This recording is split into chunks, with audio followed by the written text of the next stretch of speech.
কাকিমা, ও কাকিমা, মা এই কে গো? মা গো মা, জামা জমেছে। কোথায় ছিলে তুমি কালকে সারা রাত? এই তো ফুটো।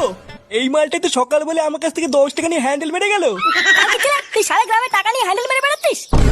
এইসব কি বলছো গো জামাইবাবু? হ্যান্ডেল মেরে বেড়াচ্ছি মানে? মা গো মা, এটা কে গো জামাইবাবু? আমি তো একে ঠিক চিনতে পারলাম না গো। এ কি ঢ্যামনা হোমো গো ফুটো। সকাল বলে হ্যান্ডেল মেরে গেল, আবার বলে গেল পরের দিন আসবো, আর এখন বলে নাকি চিনতে পারছে না। এই কি হয়েছে রে, এত চেঁচামেচি কিসের? এই দেখো বাবা, আমি তোমাকে বলেছিলাম না হোমচ থেকে বাড়ি থেকে বের করো। আজ ভোরবেলায় পুরো গ্রামে 10 টাকা নিয়ে হ্যান্ডেল মেরে বেরিয়েছে। এইসব কি বলছিস? ফুটো ঠিকই বলছে কাকু। এই দেখো, মদনকে জিজ্ঞাসা করো, আজ ভোরবেলায় মদনের কাছ থেকে 10 টাকা নিয়ে ওর হ্যান্ডেল মেরে দিয়েছে। ইয়ে মানে হ্যাঁ গো নান্টুদা। ও, ওই জন্য তো ভাবি আজ ভোরবেলায় অন্ধকার থাকতে এই সরে বাচ্চা আমার সাইকেল নিয়ে কোথায় গেল। তার মানে এই চোদনা আজকে ভোরবেলায় টাকা নিয়ে হ্যান্ডেল মারতে গেছিল। হ্যাঁ, আরে শান্তি ছিল সবাইকে বলে বেরিয়েছে ও নাকি আমার শালা। কি সারা গ্রামে আমাদের মান সম্মানে এভাবে গাড় মারছে? এই সবাই মিলে ধরে এই হোমোসাটা ভাঙতা। ইয়ে মানে মেশমশাই, আমি কিছু করিনি।